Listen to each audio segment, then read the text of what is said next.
अच्छा जी, ये हमारे पास सिंपल इलेक्ट्रॉनिक कॉन्फ़िगरेशन पहले हम देखते हैं इसके अंदर। हमारा जो चैप्टर है वो है electrons in atom. Electrons in atom की अगर हम बात करें तो बेसिकली वो ये बताना चाह रहे हैं कि आपके अंदर आपके जो इलेक्ट्रॉन्स हैं एटम के अंदर, उसकी केमिस्ट्री इस चैप्टर के अंदर हम देखेंगे। तो सबसे पहले जो चीज़ होती है वो हमारे पास आती है इलेक्ट्रॉन्स की। अगर हम देखें तो इलेक्ट्रॉनिक कॉन्फ़िगरेशन होती है जो हम ओ लेवल्स में करते भी हैं। किसी भी एटम की हम इलेक्ट्रॉनिक कॉन्फ़िगरेशन वहाँ पे हम लिखते भी थे, और अक्सर वो आपको ये भी कहता था कि इलेक्ट्रॉनिक स्ट्रक्चर ड्रॉ करें। यानी कि दो चीज़ें हैं ना, एक है आपके पास इलेक्ट्रॉनिक कॉन्फ़िगरेशन और एक है आपके पास इलेक्ट्रॉनिक स्ट्रक्चर। तो मैं पहले एक दो आपको करवाता हूँ, फिर हम इसका रूल, मैंने आपसे कहा था कि ए लेवल्स के अंदर कुछ चीज़ें चेंज होंगी जो हमने ओ लेवल्स में पढ़ी हैं, और अब ए लेवल्स के अंदर कुछ डिफरेंस आएगा। तो वो भी हम देखते हैं कि क्या डिफरेंस आ रहा है। तो सबसे पहले बेसिक चीज़ कि जब हम इलेक्ट्रॉनिक कॉन्फ़िगरेशन करते थे, simple electronic configuration, for example हम क्लोरीन की करते हैं। तो क्लोरीन आपके पास 17 इलेक्ट्रॉन है। तो बताएं इसकी इलेक्ट्रॉनिक कॉन्फ़िगरेशन क्या होती है। 2, 8 2, 8। और 7। जी, 2, 8, 7 ये आप करते थे, ठीक है। ये इसकी होगी इलेक्ट्रॉनिक कॉन्फ़िगरेशन। और अगर हम इलेक्ट्रॉनिक स्ट्रक्चर की बात करें तो हम उसको, आपने रिप्रेजेंट करना होता है इलेक्ट्रॉन्स को शेल्स के अंदर। तो हम क्या करते थे, ये आपके पास न्यूक्लियस था, ये इसका पहला शेल, ये दूसरा शेल, और ये तीसरा शेल, ठीक है। अब ये उसी तरह है हमारे पास पहले शेल में आपके पास 2 इलेक्ट्रॉन्स आ जाएंगे, फिर आप 8 इलेक्ट्रॉन्स बनाते थे, और लास्ट के अंदर आपके 7 इलेक्ट्रॉन्स आ जाएंगे, ये electron। तो ये क्लोरीन का न्यूक्लियस था, तो ये आपके इलेक्ट्रॉनिक स्ट्रक्चर ड्रॉ हो गए। तो ये सिंपल इलेक्ट्रॉनिक कॉन्फ़िगरेशन थी। आपसे वो पूछता था तो आप या तो बनाने का, इलेक्ट्रॉन्स को आपने ड्रॉ करना होता था शेल्स के अंदर, ये आप उसको इलेक्ट्रॉनिक कॉन्फ़िगरेशन करके बताते थे। ये काम हमारा सिंपल है। ये तो आपको क्लियर है ना चीज़ें। जी। ठीक है। अब असल में कल मैंने आपको थोड़ा बहुत उसका बताया था कि जो इलेक्ट्रॉन्स की फिलिंग होती है वो लोएस्ट एनर्जी से हाईएस्ट एनर्जी की तरफ होती है। और मैंने आपको बताया जी। था कि इनको हम कहते हैं एनर्जी लेवल्स, या शेल्स जिनको हम बोलते थे। अब ये एनर्जी लेवल्स जो से हैं, इसकी नंबरिंग दी गई है कि ये n = 1 है, and this is n = 2, and this is n = 3। Depending upon the energy आप इसको चेंज करते हैं कि n1, n2, n3। Lowest energy आपका n1 है, जो न्यूक्लियस से करीब होता है, जिसमें लोएस्ट एनर्जी इलेक्ट्रॉन्स आते हैं। जितने इलेक्ट्रॉन्स न्यूक्लियस से दूर होते हैं उनकी एनर्जी हायर होती है, और वो n1, n2, n3 की तरफ जाते हैं। तो ये हमारे पास n जो सा होता है, जिसको हमने रिप्रेजेंट किया है शेल्स को, अब हम ए लेवल्स में इसको नाम देते हैं प्रिंसिपल क्वांटम शेल, या एनर्जी लेवल। तो आपने पढ़ा ही है ना, इसको हम कहते हैं प्रिंसिपल एनर्जी लेवल, या हम इसे कहते हैं प्रिंसिपल क्वांटम शेल नंबर। बात समझ आ रही है। जी। सिर्फ नाम है उसका आपने इसको कहना है, ये दिस एन जो सा है, इसको कहते हैं प्रिंसिपल क्वांटम शेल। यानी कि n1 कहेगा, n से रिप्रेजेंट किया, n1 कहेगा तो उसका मतलब है कि उसका जो प्रिंसिपल क्वांटम शेल नंबर है वो 1 है। n2 कहेगा तो प्रिंसिपल क्वांटम शेल नंबर 2 होगा। n3 कहेगा तो प्रिंसिपल क्वांटम शेल नंबर 3 होगा। अब हम सिंपल इलेक्ट्रॉनिक कॉन्फ़िगरेशन से आगे मूव करते हैं, ए लेवल्स की तरफ हम आते हैं। हमने पढ़ा 2, 8, 8, 8, ये वाली हमने फिलोसफी पढ़ी थी पहले ओ लेवल्स के अंदर, आईजीसीएसई के अंदर हमें हम ये करवाते हैं बच्चों को। और मैंने कहा था अब थोड़ा चेंज आएगा, बिकॉज एक्चुअल में ऐसे नहीं होता। एक्चुअल में जो आपके पास इलेक्ट्रॉन्स आते हैं वो होते हैं 2, 8, 18 और इस तरह 32।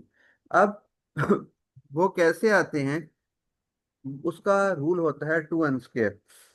2n² आपने याद रखना है, ये रूल है इलेक्ट्रॉन की फिलिंग का इन प्रिंसिपल क्वांटम शेल्स।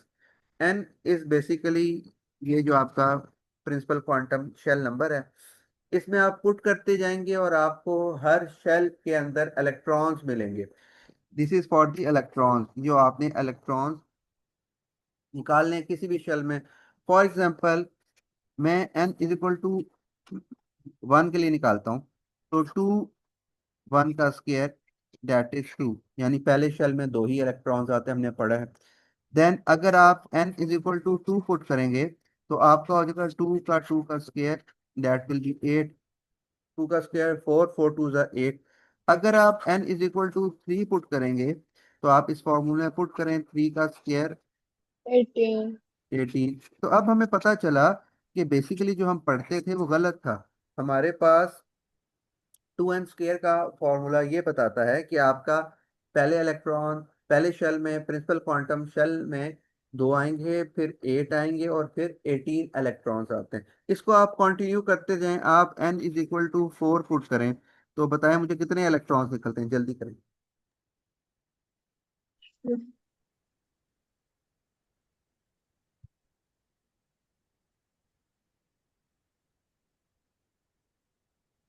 32। हम्म, 32 निकल रहे हैं। जी। ठीक है, तो ये आपके पास इलेक्ट्रॉन्स आ गए। ठीक है, तो अब आपको ये आइडिया हो गया है कि आपको जब n 1 2 3 4 का कहा जाएगा, तो उसका मतलब क्या है, n क्या रिप्रेजेंट करता है, और इससे हम कैसे इलेक्ट्रॉन्स को रिप्रेजेंट करते हैं। ये बात क्लियर है ना? जी। ठीक है, फिर अगले कॉन्सेप्ट पे हम चलते हैं। अगला कॉन्सेप्ट आपका आयनाइजेशन एनर्जी का कॉन्सेप्ट है इस चैप्टर में। अच्छा, पहले आप आयनाइजेशन एनर्जी को हम देखते हैं कि आयनाइजेशन होती क्या है।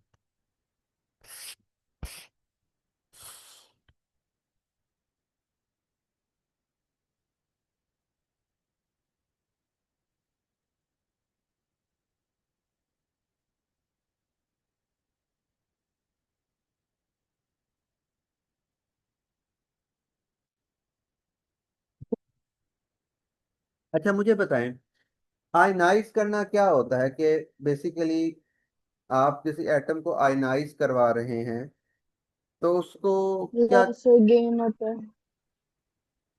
इलेक्ट्रॉन्स का गेन होता है या उसमें इलेक्ट्रॉन्स का लॉस होता है?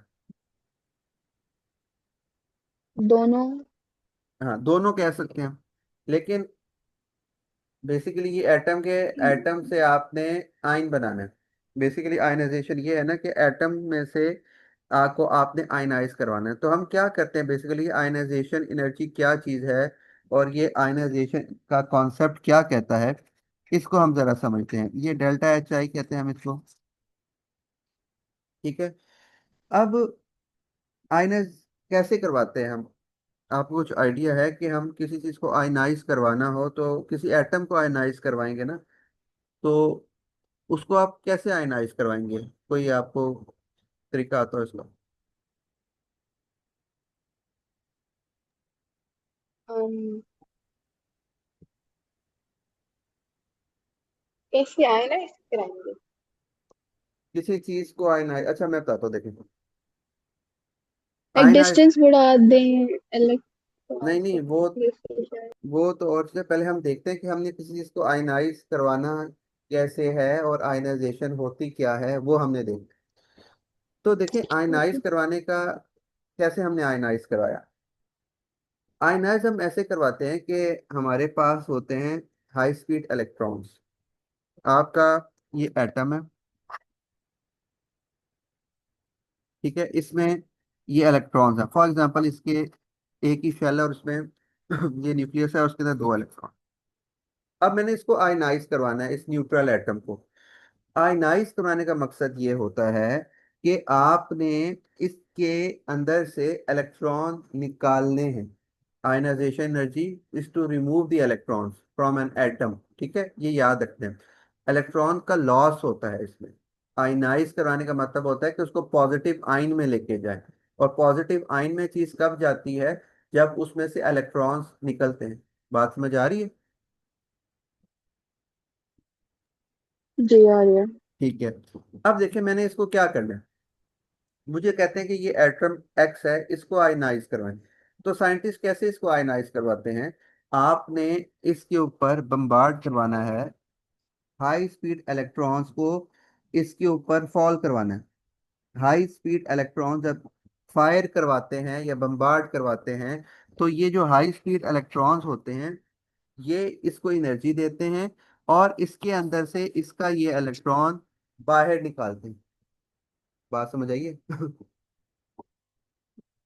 आपको किसी भी जी एटम से इलेक्ट्रॉन निकालना है, वो खुद ब खुद तो इलेक्ट्रॉन नहीं छोड़ेगा ना अपना न्यूक्लियस। न्यूक्लियस ने इलेक्ट्रॉन्स को होल्ड करके रखा हुआ है। ये सारी फोर्स ये न्यूक्लियस की है जिसने इलेक्ट्रॉन्स को होल्ड कर कर इलेक्ट्रॉन्स तो निकलना चाहते हैं शेल से, लेकिन फोर्स कौन सी है, न्यूक्लियर अट्रैक्शन, न्यूक्लियर फोर्स होती है जो इलेक्ट्रॉन्स को पकड़ के रखती है। हमने इस फोर्स को खत्म करना होता है।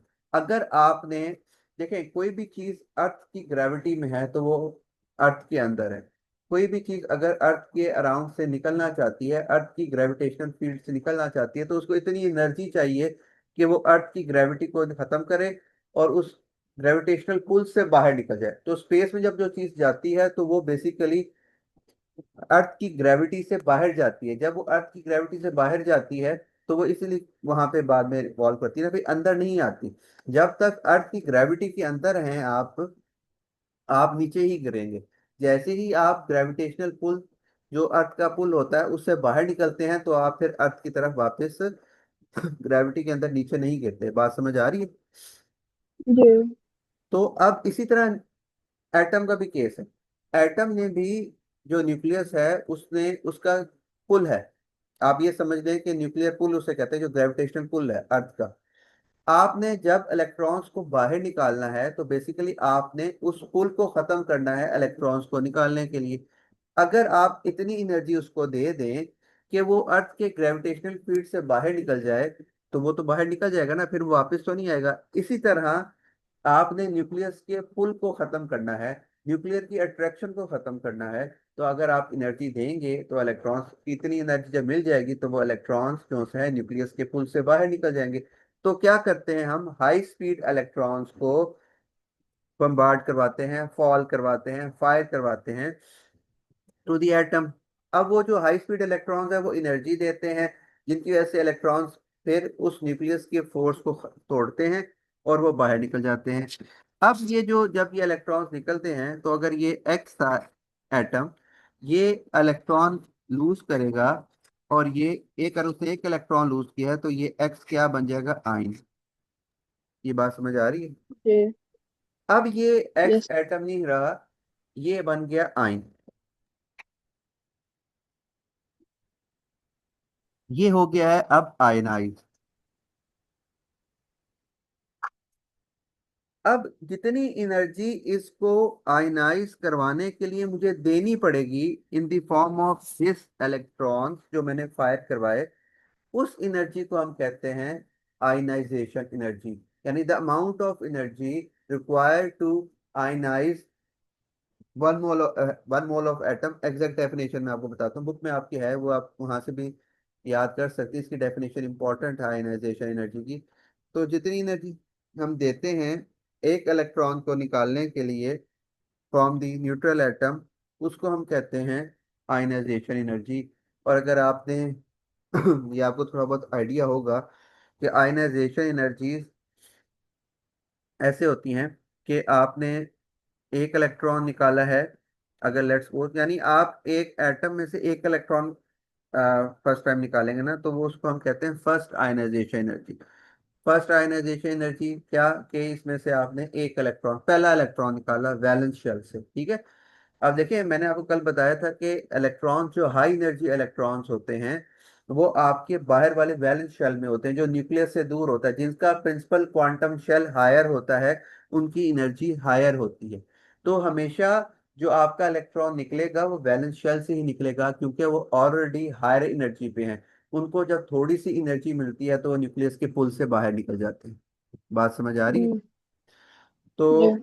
इलेक्ट्रॉन्स हमेशा इसलिए इनर शेल से नहीं निकलता, वैलेंस शेल से निकलता है, हाई एनर्जी शेल से निकलता है। तो ये दिस इज आयनाइजेशन एनर्जी, कि आपने किसी एटम का इलेक्ट्रॉन निकालना है, जितनी अमाउंट ऑफ एनर्जी आपको दी जाएगी, आप देंगे इलेक्ट्रॉन को निकालने के लिए, उसको हम कहते हैं आयनाइजेशन एनर्जी। अब ये फिर हमने मतलब आयनाइज करना तो हम हाई एनर्जी शेल से वो हाई एनर्जी इलेक्ट्रॉन से बम्बार्ड करते हैं। है ना, आपने आयनाइज करवाना है तो आपने high stream of high energy electrons उस पर फॉल करवाते हैं, उस एटम पे हाई एनर्जी एनर्जी देनी है ना, बेसिकली आपने इलेक्ट्रॉन्स को एक्साइट करना है, उनको एनर्जी देनी है कि वो भाई न्यूक्लियस के पुल से बाहर निकले। समझ आ रही है?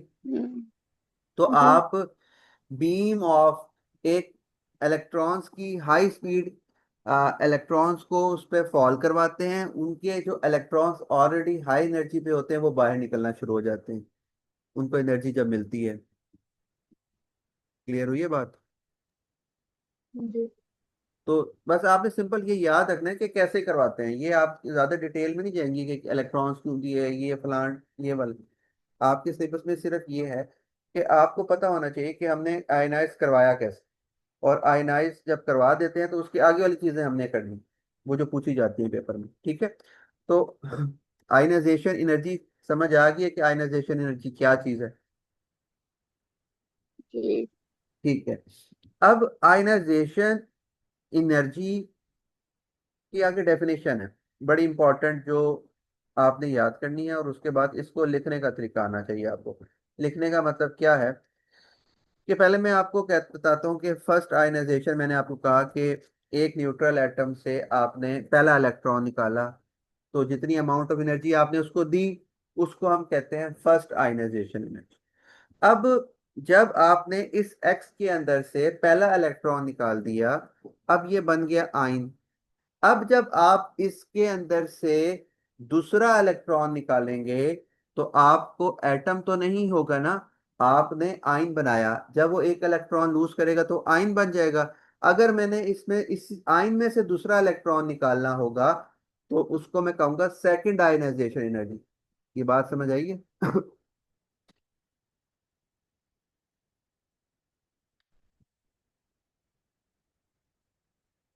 बेटा बात क्लियर जी। हुई है? जी। अच्छा, अब ये देखें, मैं आपको बताता हूँ, देखें, जी। डेफिनेशन इसकी एग्जैक्ट याद करनी है आपने बुक से। जैसे मैं आपको बताता हूँ कि फर्स्ट आयनाइजेशन एनर्जी की डेफिनेशन आएगी, तो आप क्या लिखेंगे ये याद करनी है। This is the amount, the amount of energy needed to remove one electron from atom in one mole, मतलब कि वन मोल ऑफ एटम होगा of an element in gaseous state to form one mole of gaseous आइन।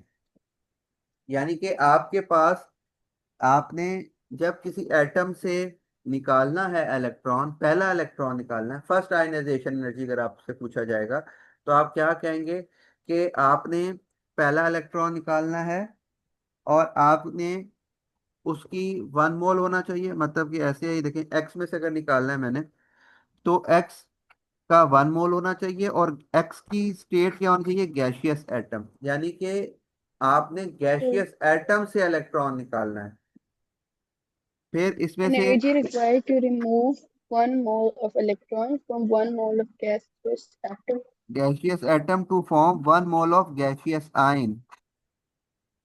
ठीक है।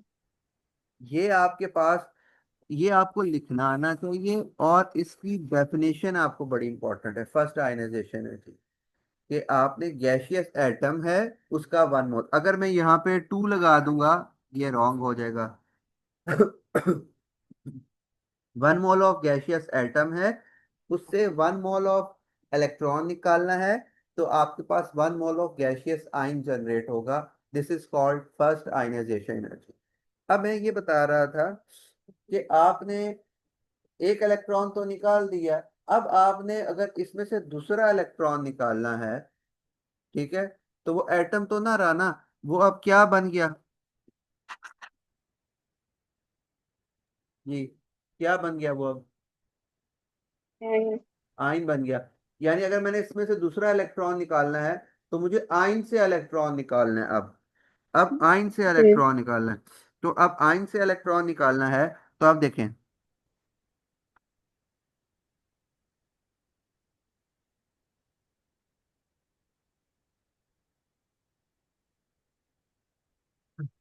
अब ये this is called second ionisation energy. अब ये सेकंड आई ई लिखते हैं, आयनाइजेशन एनर्जी। अब ये सेकंड आयनाइजेशन एनर्जी क्यों है? क्योंकि आपने अब दूसरा इलेक्ट्रॉन निकाला उसमें से, चार्ज प्लस 2 का आ फिर गया ये आपने इन पे 1 इलेक्ट्रॉन लिखा हुआ है। इस पे। ये x+2+1 इलेक्ट्रॉन। हाँ, 1 इलेक्ट्रॉन। यानी देखे ना, पहले मैंने एटम से एक इलेक्ट्रॉन निकाला तो मेरे पास X+1 का चार्ज क्रिएट होता है ना उस पे। हम्म।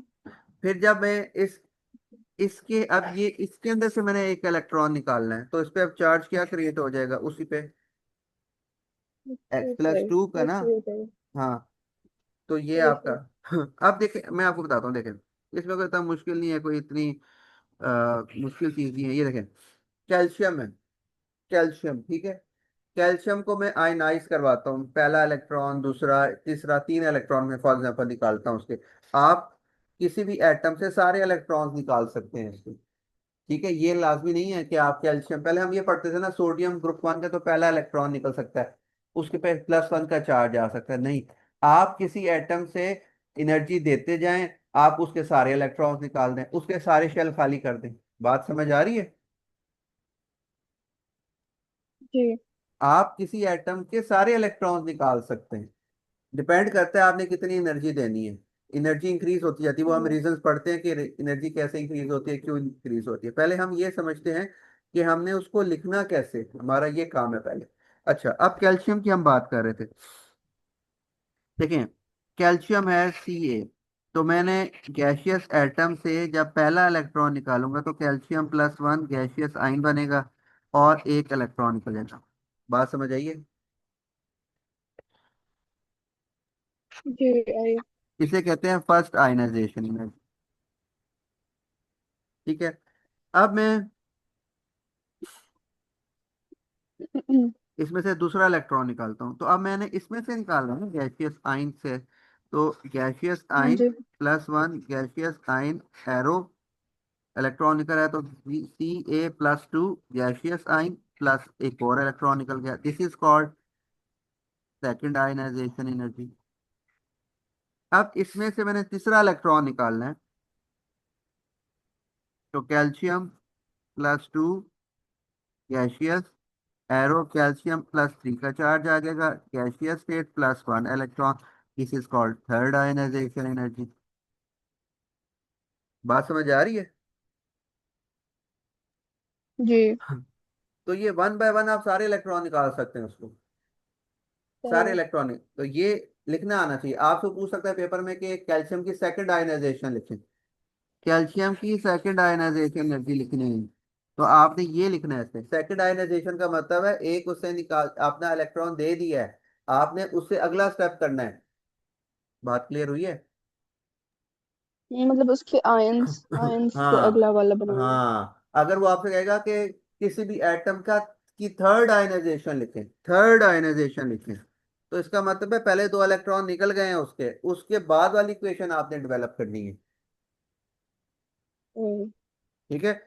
तो डेफिनेशन इज इम्पोर्टेंट, लिखने का तरीका इज इम्पोर्टेंट। अगर आपने यहाँ पे कहीं पे स्टेट सिंबल नहीं लगाए, आपको नंबर नहीं मिलेगा। ए लेवल्स के अंदर स्टेट सिंबल्स इंपॉर्टेंट है, ऑक्सीडेशन स्टेट्स आगे हम चल के देखेंगे, वो लगाएंगे, लोन पेयर्स लगाने होते हैं, आगे हम चैप्टर पढ़ेंगे। इन सब के नंबर हैं। अगर आपने पूरी इक्वेशन लिखी, आपने इसमें किसी एक का स्टेट सिंबल नहीं लिखा, आपको नंबर नहीं मिलेगा, ठीक है। तो जी। इस लिहाज से हमने ये करना होता है। अच्छा, अब ये आप 1 बाय 1 सारे इलेक्ट्रॉन निकाल रहे हैं किसी को, इस चीज को हम कहते हैं, ये जो आप इलेक्ट्रॉन को निकाल रहे हैं, this is called successive ionization.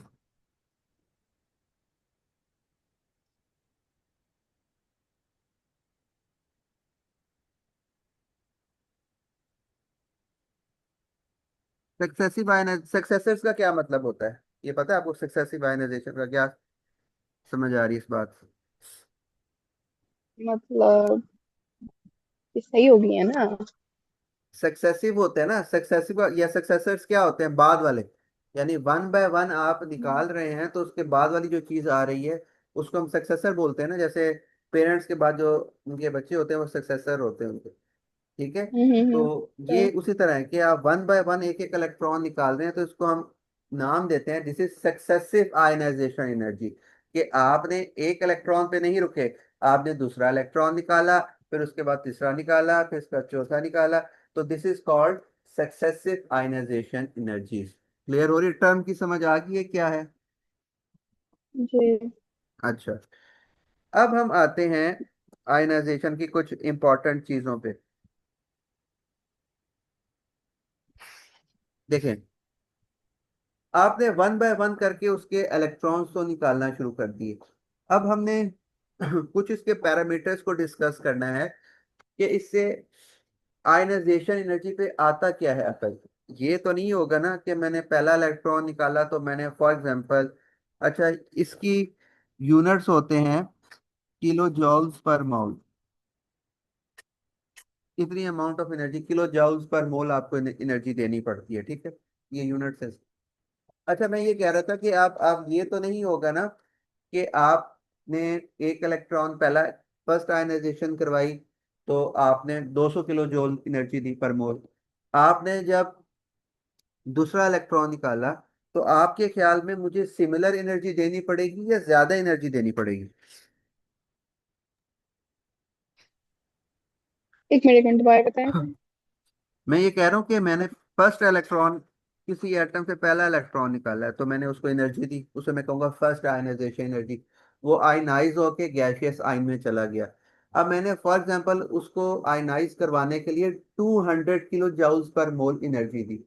अब मैंने उसमें से दूसरा इलेक्ट्रॉन निकालना है तो उसको मैं कहूँगा सेकंड आयनाइजेशन एनर्जी।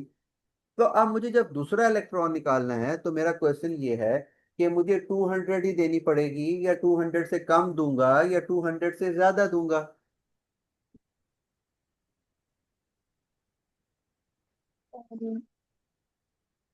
कम देंगे। कम देंगे। क्यों देंगे कम? क्योंकि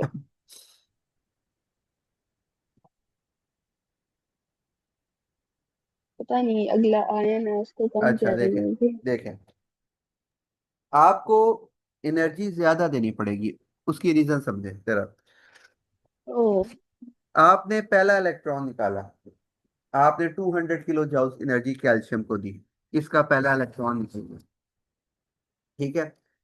अब आपने क्या किया, आपने कहा अच्छा जी मैंने अब इसका दूसरा इलेक्ट्रॉन निकालना है। इलेक्ट्रॉन्स को होल्ड कौन सी चीज करती है एटम के अंदर? अच्छा, nucleus. Nucleus. Nuclear charge. Nuclear charge. अब न्यूक्लियस ने तो एक इलेक्ट्रॉन अपना दे दिया। अब बाकी इलेक्ट्रॉन्स के ऊपर न्यूक्लियस ने अपनी अट्रैक्शन बढ़ा लेता है। जब एक इलेक्ट्रॉन निकल गया ना हाँ तो जी। न्यूक्लियस बाकी इलेक्ट्रॉन्स पे अपना होल्ड स्ट्रॉन्गर कर लेता है। उसकी आप रीजन भी खुद जी देखें। कैल्शियम, आपके पास इलेक्ट्रॉन्स, कैल्शियम के आपके पास इलेक्ट्रॉन्स आ गए 12। 12 इलेक्ट्रॉन्स। एक इलेक्ट्रॉन निकल गया, जी इलेक्ट्रॉन्स रह गए 11। यानी कि इस वक्त आयन के पास 11 इलेक्ट्रॉन्स हैं। लेकिन प्रोटॉन्स तो 12 ही है ना। समझ आ रही है? जी कैल्शियम के आयन के पास 12 प्रोटॉन्स हैं। इलेक्ट्रॉन्स निकल गया लेकिन प्रोटॉन का, न्यूक्लियस का चार्ज कौन बनाता है? प्रोटॉन। ये बात क्लियर है आपको? जी न्यूक्लियस की अट्रैक्शन जब कहा जाएगा या न्यूक्लियस फोर्स कहा जाएगा, दैट मीन्स के जितने प्रोटॉन्स हैं, प्रोटॉन्स ने होल्ड करके रखना है। प्रोटॉन्स का चार्ज न्यूक्लियर चार्ज कहलाता है, न्यूक्लियर फोर्स कहलाती है। तो जितने ज्यादा प्रोटॉन्स बढ़ते जाते हैं उतना न्यूक्लियस का चार्ज, न्यूक्लियस की फोर्स बढ़ती है। अब देखें, 12 इलेक्ट्रॉन्स को 12 प्रोटॉन्स ने होल्ड किया था पहले न्यूट्रल एटम में। एक इलेक्ट्रॉन निकल गया, न्यूक्लियस का फोर्स बढ़ गई, इलेक्ट्रॉन्स कम हो गए ना, प्रोटॉन्स तो 12 ही हैं। बात समझ आ रही है? आ रही है। एक आयन को इस आयन को 12 प्रोटॉन्स ने होल्ड करना है। इस पे न्यूक्लियस की अट्रैक्शन स्ट्रांग होगी, बाकी इलेक्ट्रॉन्स पे न्यूक्लियस की फोर्स बढ़ गई। अब देखें, इसके 12 हैं। अब इस आयन को, इस अब आपको इसका अगला इलेक्ट्रॉन निकालने के लिए उससे ऑलमोस्ट डबल एनर्जी देनी पड़ेगी, बिकॉज न्यूक्लियस ने अपना होल्ड स्ट्रॉन्गर कर लिया उस पे। क्लियर हो रही है बात? हाँ जी। अब देखें, इसने आप चले आपने 200, अगले अगले इलेक्ट्रॉन्स को निकालने के लिए आपने 400, यानी सेकंड आयनाइजेशन के लिए आपने 400 किलो जूल्स पर मोल एनर्जी दे दी। ठीक है जी, दूसरा आपने इलेक्ट्रॉन निकाल दिया, सेकंड आयनाइजेशन एनर्जी हो गई। अब देखें, अब इस पे +2 का चार्ज है, दैट मीन्स इसके पास 12 प्रोटॉन्स अभी भी हैं, लेकिन इलेक्ट्रॉन्स अब इसके पास कितने हो गए? 10। समझ आ रही है बात? सही। इलेक्ट्रॉन्स कम हो गए हैं, प्रोटॉन्स उतने ही हैं भाई, प्रोटॉन का चार्ज ज्यादा है। इसका मतलब है इस Ca+2 पे प्रोटॉन्स का होल्ड, प्रोटॉन का फोर्स, न्यूक्लियर चार्ज स्ट्रॉन्गर है as compared to this one. ये बात समझ आ रही है? हाँ जी। क्लियर है? तो अब जब आपने इस Ca+2 में से अगला इलेक्ट्रॉन निकालना है, तो आपको उससे भी ज्यादा एनर्जी देनी पड़ेगी। न्यूक्लियस का जो पुल है वो लाइक सेकंड वाले पे ज्यादा है। पहले से फर्स्ट आयनाइजेशन एनर्जी करवाई आपने, पहला इलेक्ट्रॉन निकाला, तो न्यूक्लियस हाँ जी। हाँ जी। Ca+1 पे न्यूक्लियस का होल्ड ज्यादा होगा ना, Ca से, एटम से, क्योंकि उस पे न्यूक्लियस तो का रिमेनिंग इलेक्ट्रॉन्स पे न्यूक्लियस की अट्रैक्शन बढ़ जाएगी, न्यूक्लियर की फोर्स बढ़ जाएगी। तो जब आपने पहला इलेक्ट्रॉन निकाल लिया, तो आपकी न्यूक्लियस आपको कम एनर्जी देनी पड़ेगी। जब आपने सेकंड इलेक्ट्रॉन निकालना है, तो आपने कैल्शियम आयन से इलेक्ट्रॉन निकालना है, जिसमें न्यूक्लियस की फोर्स पहले से स्ट्रांगर हो गई है। यहां तक क्लियर होगी ये बात? हाँ जी। अब आपने जब थर्ड आयनाइजेशन करवानी है, तो आपने अब अगला इलेक्ट्रॉन निकालना है Ca+2 आयन से, जिस पे पहले से ज्यादा स्ट्रॉन्गर होल्ड हो गया न्यूक्लियस का। हम्म। तो सक्सेसिव आयनाइजेशन एनर्जीज इंक्रीज होती हैं, सक्सेसिव आयनाइजेशन एनर्जीज इंक्रीज होती है, यानी कि ये एनर्जी अगर आपको 200 देनी पड़ी है, तो अगली 400 होगी, तो अगली third for example 1000 kilo joules हो शायद। बात समझ आ रही सही है? है। तो सक्सेसिव हाँ जी। आयनाइजेशन एनर्जीज इंक्रीज होती हैं। रीजन क्या है इसकी, कि successive ionisation energies increase, this is because the charge on the ion gets greater. समझ आ रही है? हाँ जी। चार्ज बढ़ेगा तो उससे क्या होगा, जो न्यूक्लियस का, प्रोटॉन्स का जो चार्ज है न्यूक्लियस का, वो रिमेनिंग इलेक्ट्रॉन्स पे स्ट्रॉन्गर हो जाएगा। बात समझ आई है? जी। तो जैसे जैसे चार्ज स्ट्रॉन्गर होता जाएगा, उतनी आपको उसको ओवरकम करने के लिए आपको ज्यादा आयनाइजेशन एनर्जी देनी पड़ेगी। तो successive ionisation energy increases due to the nuclear attraction on the remaining electron increases, जिसकी वजह से ये बढ़ती है वैल्यू। हम्म। बात क्लियर हुई है? हाँ जी। तो आयनाइजेशन एनर्जी की फर्स्ट आयनाइजेशन की डेफिनेशन, या जनरल आयनाइजेशन एनर्जी की डेफिनेशन पूछ सकते हैं आपसे। फिर आपको लिखना आना जी। चाहिए कि आयनाइजेशन एनर्जीज लिखते कैसे हैं, फर्स्ट सेकंड थर्ड इस तरह। फिर आपको ये पता होना चाहिए कि ये इंक्रीज होती हैं या डिक्रीज होती हैं या स्टेज द सेम। तो भाई इंक्रीज होती हैं, वो पता होना चाहिए। क्यों इंक्रीज होती हैं, उसकी रीजन, कि न्यूक्लियर चार्ज इंक्रीज होता है ऑन द रिमेनिंग इलेक्ट्रॉन। तो ये बातें आपको क्लियर है, मुझे बताएं यहाँ तक। हाँ जी सर। तो आयनाइजेशन एनर्जी और सिंपल प्रिंसिपल क्वांटम शेल, ये कॉन्सेप्ट, ये बेसिक चीजें अभी इसमें ऐसा कोई चीज अभी मुश्किल नहीं आई। तो यहाँ तक बात क्लियर है आपको? जी। ठीक है। जी। तो हम अ, एक टॉपिक करते हैं थोड़ा सा और। अभी मैं आपको दोबारा इसका ना,